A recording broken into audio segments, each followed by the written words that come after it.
arranca la grabación. Ay, desde que le pusieron ese mensajito a Zoom me marea.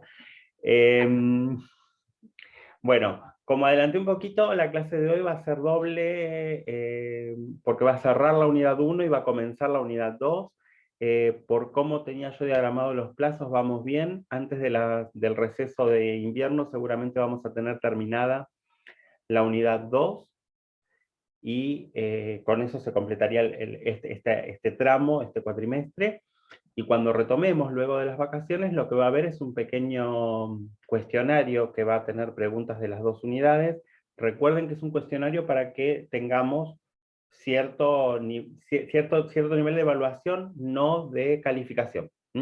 Si bien va a ir con calificación porque el Classroom lo permite, y entonces podemos tener eso, la calificación no le den importancia porque no va a ser la calificación final.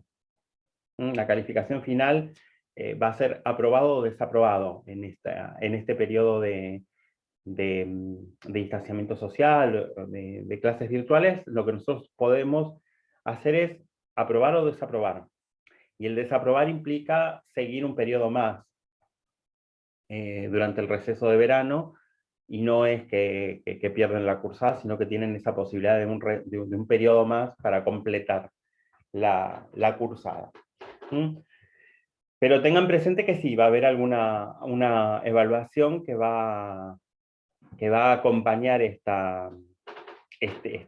proceso para ver en qué condiciones están. A ver si sigo, avanzo un poco más, o si tengo que detenerme en algún detalle.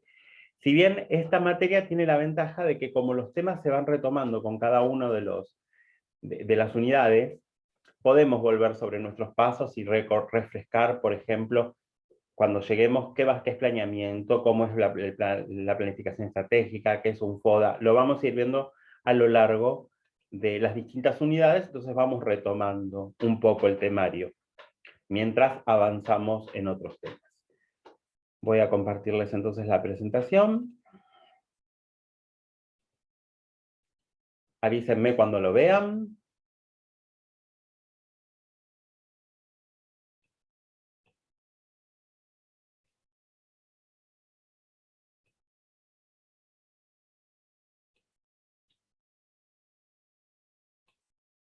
Ahí arrancó, profe. Perfecto. Bueno, esperen porque quiero que esto quede. Bien.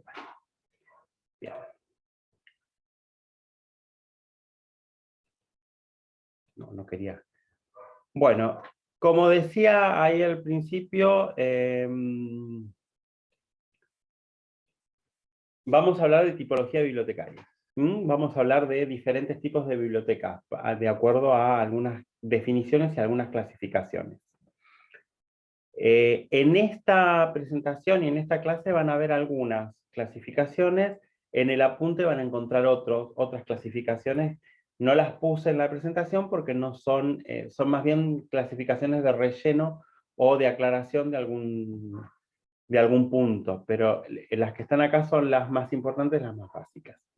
Primero vamos a ver qué es una biblioteca, qué definición tenemos para biblioteca. Y para biblioteca, sea cual sea la denominación o la clasificación a la que nos refiramos,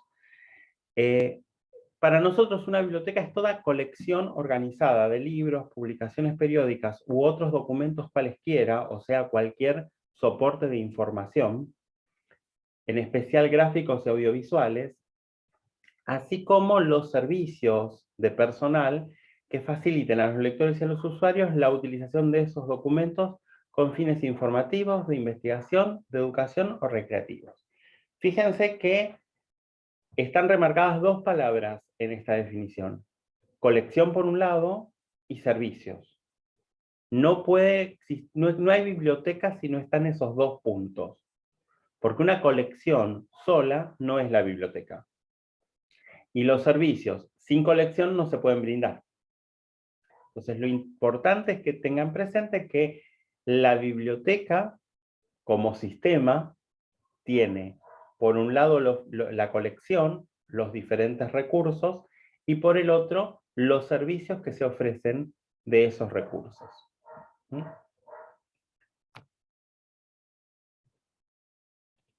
Hay dos grandes clasificaciones para la biblioteca. Una es la clasificación que hace UNESCO. Que UNESCO es, ¿saben qué es UNESCO? ¿Alguien se acuerda?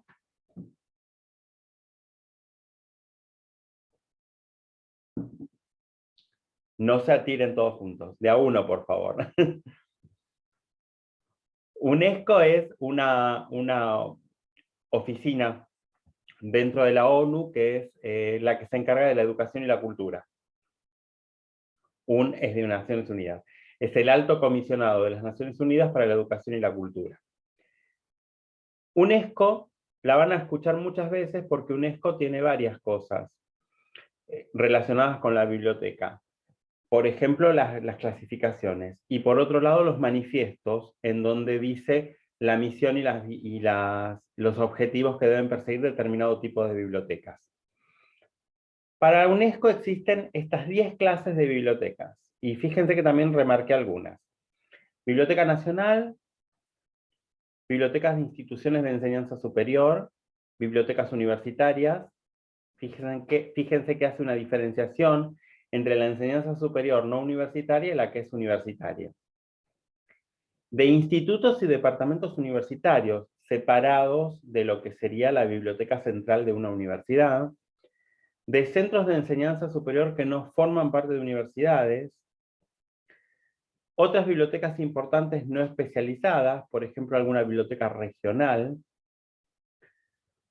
las bibliotecas escolares, las bibliotecas especializadas por sus fondos o por sus usuarios, las bibliotecas públicas y populares, las bibliotecas de empresas, de asociaciones, de institutos de investigación, de laboratorios, etc. Yo me animo a poner ahí también los colegios profesionales. La biblioteca del Colegio de Abogados, por ejemplo, es una biblioteca que entraría dentro de esa clasificación. ¿Por qué remarqué esas clasificaciones de bibliotecas? Porque son en las que nos vamos a detener a lo largo de esta unidad, las que vamos a conocer a lo largo de esta unidad. Tengan presente que una biblioteca nacional, casi todos los países tienen que tener tienen que tener una biblioteca nacional. Las bibliotecas nacionales son los espacios en donde se hace algo importantísimo que es lo que se llama depósito legal. No sé si ustedes vieron alguna vez la contraportada de un libro, donde están todos los datos de editorial, número de edición, por ahí, etc. Y ahí aparece una frase que dice: hecho el depósito que marca la ley 11.723, en nuestro caso. La ley 11.723 es la ley de propiedad intelectual. Y esa ley marca lo que es el depósito legal. Depósito legal es que todo lo que se publique en el país tiene que enviarse 3 copias a la Biblioteca Nacional. Todo lo que se publique en cualquier formato y en cualquier soporte tiene que ir a la Biblioteca Nacional 3 ejemplares. ¿A qué me refiero con todo lo que se publique en cualquier soporte o en cualquier formato? No solo libros, sino revistas, diarios, anuarios, discos, cassettes en alguna época, CDs, mapas, láminas. Todo lo que se publica en el país va como depósito legal, esos 3 ejemplares a la Biblioteca Nacional. Hubo una reforma, una modificación en la ley, y además de esos 3 ejemplares a la Biblioteca Nacional, también hay que enviarle 2 ejemplares a la Biblioteca del Congreso, que funciona casi como nuestra segunda Biblioteca Nacional. Si en algún momento no encuentran algo en la Biblioteca Nacional porque no está disponible para la consulta por algún motivo, prueben con la Biblioteca del Congreso porque seguramente lo tiene y lo van a poder consultar. Las bibliotecas... Profe, Perdón, sí. pregunta. ¿Y Sí, quién lo envía a la Biblioteca Nacional? ¿El autor, o el que el le editor. imprime? ¿El El editor? editor. Todas las editoriales mandan los ejemplares. Pero además, la biblioteca puede reclamar, porque todo lo que se publica tiene que estar registrado bajo los estándares internacionales, los números estandarizados, el famoso ISBN o el famoso ISSN para las publicaciones periódicas. Y eso, esa oficina de registro, manda las actualizaciones a la Biblioteca Nacional para que la Biblioteca Nacional coteje que lo recibió, y si no lo recibió, reclamarlo a las editoriales. Pero las editoriales en ese sentido cumplen, en ese sentido, como depósito legal funciona muy bien la Biblioteca Nacional. De hecho, la función primordial, principal de una Biblioteca Nacional es eso, usar el depósito legal y el resguardo de todo lo publicado. Después que la biblioteca ponga servicios, ya es un plus. Pero su misión fundamental, que es de depósito legal, la cumple perfectamente. Así que vamos bien. ¿Y ¿Qué estos pasa con libros las que son, bibliotecas? Sí. y estos libros que son incautados y esas cosas que estuvimos viendo en Historia de las Bibliotecas, también van ahí a la Biblioteca Nacional? Depende.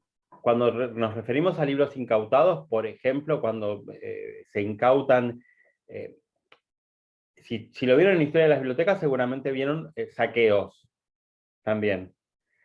Los saqueos no van a la Biblioteca Nacional, porque se supone que son los vencedores en una contienda que se quedan con toda la producción. Lo deben haber visto mucho con los romanos. ¿No es cierto? Los romanos hacían eso, se quedaban con todo lo cultural y se lo llevaban. No iban a parar a una biblioteca nacional. Generalmente son como trofeos de guerra en algunos casos. Es lo que pasa, por ejemplo, también, que ahora hay mucho de lo que hizo el Reino Unido en la zona de Egipto, quedándose con muchos de los tesoros que habían en las tumbas de los faraones, que los tienen en el Museo Británico, y que ahora mucho de eso lo tienen que devolver a Egipto, que es el lugar original en donde tendrían que estar, en un museo en Egipto, porque pertenecen a la cultura de ese país. Si, por ejemplo, lo que es una incautación gubernamental, por ejemplo, una remesa de libros que entran por la aduana en forma ilegal, esos libros que ingresan no son editados en el país. Por lo tanto, no van a la Biblioteca Nacional como depósito legal. Se venden como cualquier otra mercancía de los decomisos de aduana. Lo que tiene que ir es lo que se publica en el país. El depósito legal es para lo que se publica en el país. Después la biblioteca puede adquirir libros de otras nacionalidades para los servicios que brinda, pero el depósito legal es solo lo publicado en el país. Todo lo que en el ISBN tenga el número de Argentina. En una época era el 950, ahora es el 978. Entonces, todo lo que tenga que haya sido editado en Argentina bajo cualquier soporte, bajo cualquier formato, eso es lo que tiene que ir como depósito legal. Lo demás es,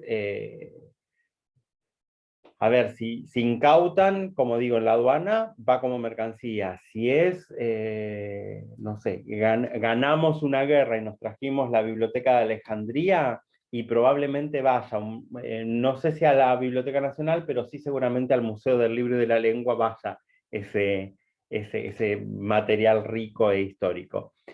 Pero lo de depósito legal y que sí tiene que estar en la biblioteca es lo que se publica en el país. ¿Quedó un poco más claro? Perfecto.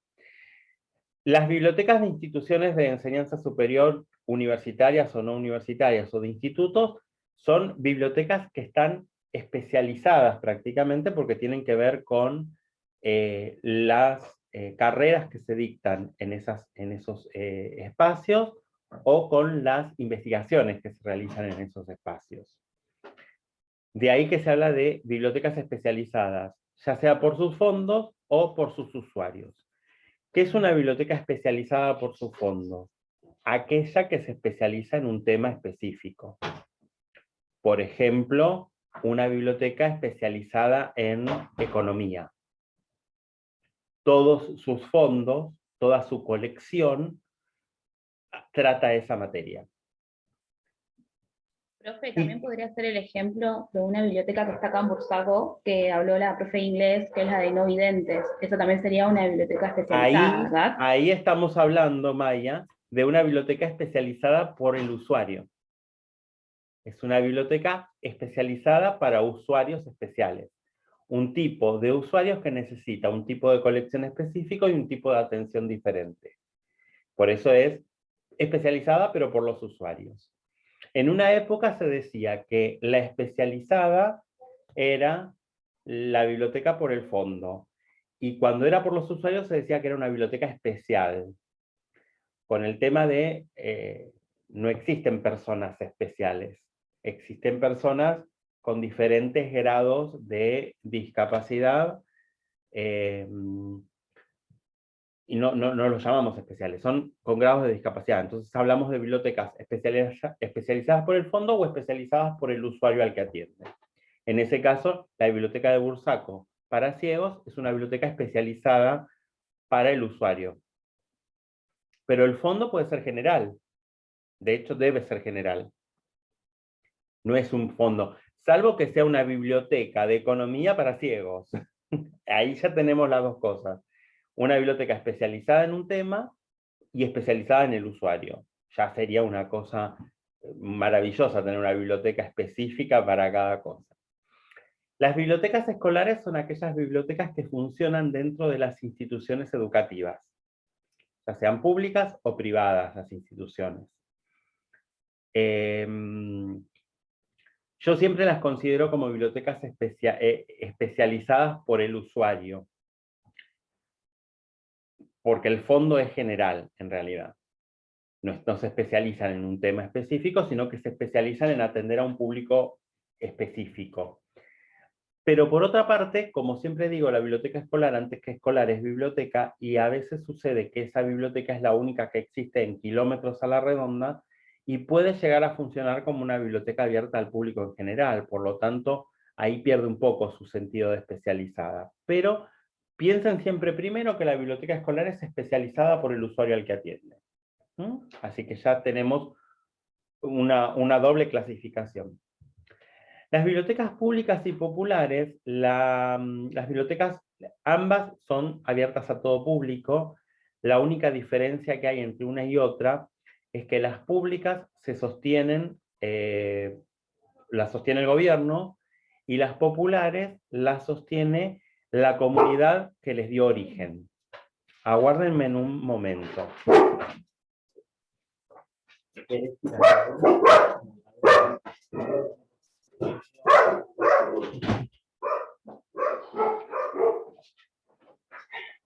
No quiero salir como, ya les dije, como la maestra esa que se hizo viral el videíto retando a los perros y lanzando algunos improperios. Les decía entonces, las bibliotecas públicas y populares son abiertas a todo el público, pero difieren en la forma de financiamiento. Las públicas las sostiene el gobierno, o sea que las sostenemos entre todos, con nuestros impuestos, y las populares se sostienen con las cuotas sociales de la comunidad que se asocia, se acredita en esa biblioteca, y es la comunidad que le dio origen. De hecho, vamos a seguir porque vamos a hablar de estas bibliotecas y vamos a ver algunas características propias de cada una de ellas. Y por último, las bibliotecas de empresas, de asociaciones, de institutos de investigación, de laboratorios, etcétera, que suelen ser bibliotecas de tipo privadas porque atienden al grupo al que pertenecen. La biblioteca de un hotel, por ejemplo, va a atender solamente a los empleados del hotel y a los huéspedes del hotel específicamente. No puede ir cualquiera, meterse y decir quiero ver la biblioteca. O quiero consultar la biblioteca. Para UNESCO también las podemos separar según la materia en dos grandes grupos. Generales o enciclopédicas, aquellas que tienen información relacionada con todas las ramas del conocimiento, según nosotros, y conforme vaya avanzando en ustedes la carrera, nosotros decimos, tiene toda la clasificación decimal universal o toda la clasificación decimal Dewey contemplada en su colección, o las especializadas, aquellas que se centran en un área concreta del conocimiento. Yo di el ejemplo de una biblioteca de economía, acá doy un ejemplo de una biblioteca de bioquímica.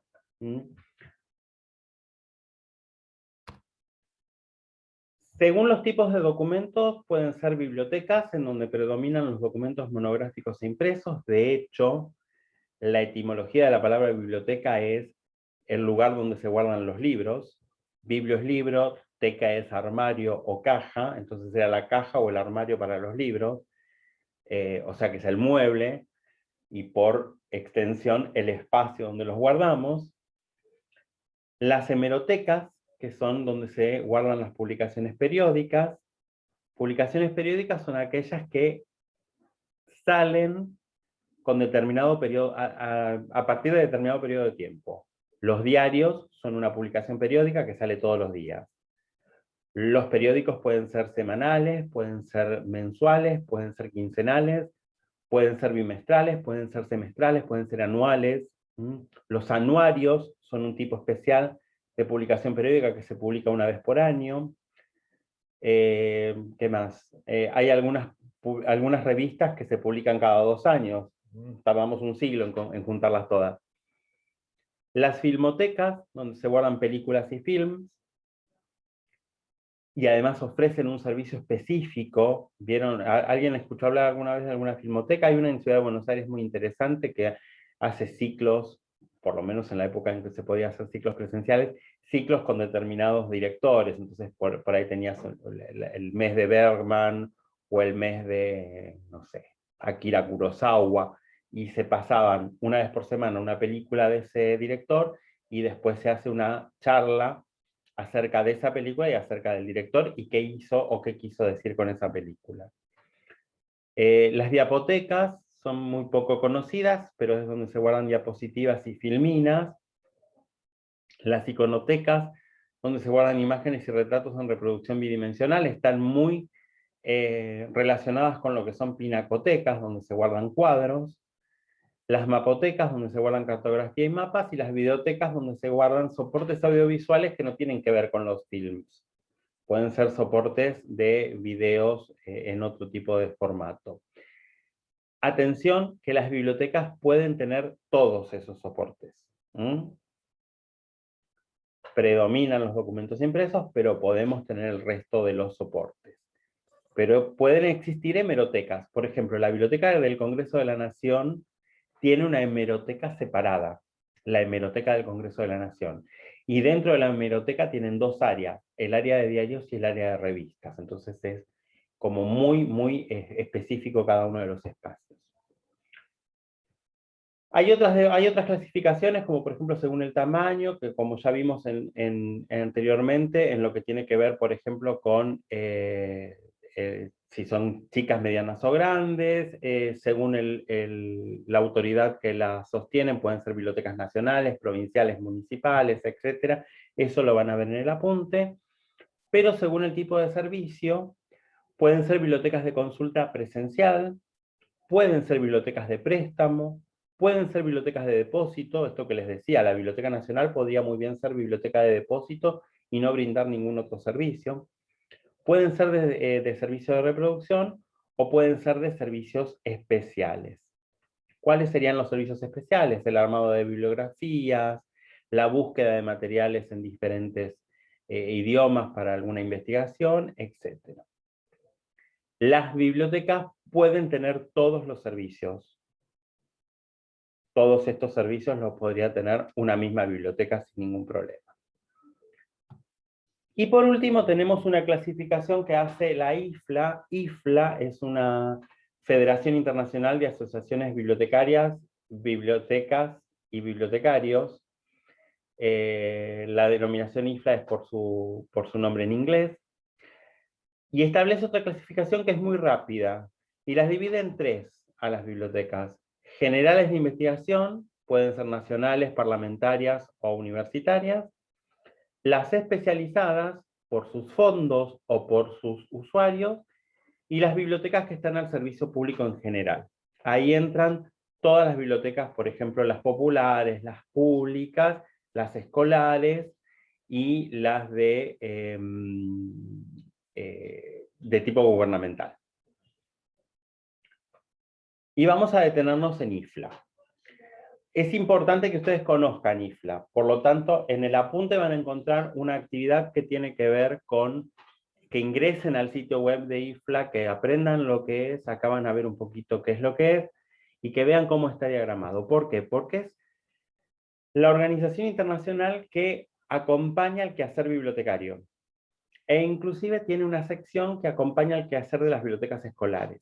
De hecho, en esa sección, IFLA está trabajando sobre el manifiesto de bibliotecas escolares para modificarlo. Así que tenemos que estar atentos porque lo que yo les enseñé hoy, cuando IFLA termine su revisión, puede ser que cambie un poco. No mucho, pero seguro cambia. ¿Qué nos dicen en el chat? No hay problema, Joana, pagué. Bien, IFLA. ¿Qué es IFLA? IFLA es un organismo internacional que representa los intereses de los servicios bibliotecarios y de información y de sus usuarios. O sea, acompaña al quehacer de la biblioteca y del bibliotecario en todos sus aspectos. Es la voz mundial de la profesión de la biblioteca y la información. Más información la van a encontrar ahí en ese sitio web, que es el sitio web que yo les pongo en el apunte. Quédense tranquilos, no tomen nota de nada porque lo tienen en el apunte que van a tener.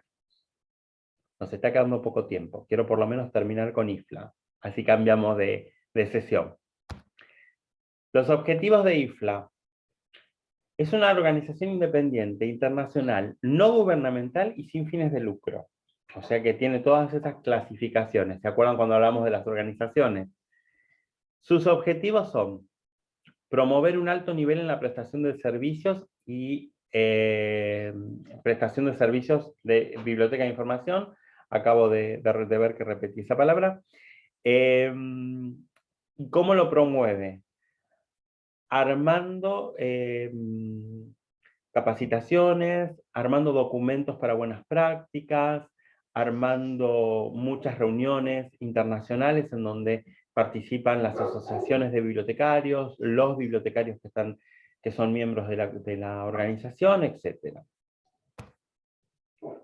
Los documentos de esos encuentros se encuentran disponibles y se pueden descargar de la web de IFLA, así que es muy interesante. Algunos por ahí están en inglés, pero hay muchos que se traducen rápidamente al español.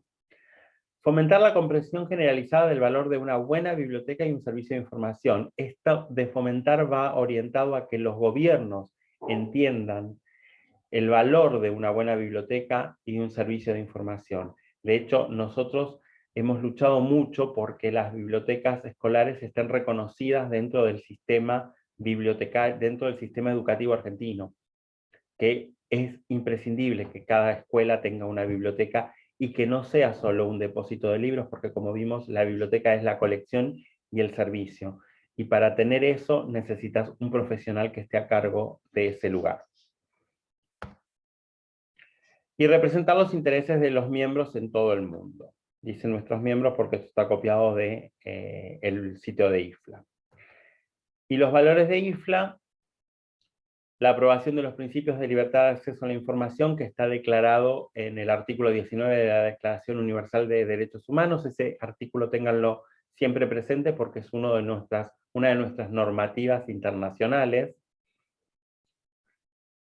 La creencia de que las personas, las comunidades y las organizaciones necesitan el acceso universal y equitativo a la información. La convicción de que la prestación de servicios bibliotecarios y de información de alta calidad contribuye a garantizar ese acceso. Y el compromiso de permitir que todos los miembros de la Federación participen en sus actividades y se beneficien de ellas sin tener en cuenta ciudadanía, discapacidad, origen étnico, etcétera, como corresponde a toda organización internacional. Les propongo, acá termina IFLA y acá termina la unidad 1, en donde con esto de tipologías bibliotecarias, que vamos a retomar en la unidad 2, que comienza próximamente, les propongo que salgamos y que volvamos a entrar.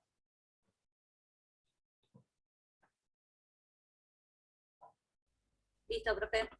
Los espero allá.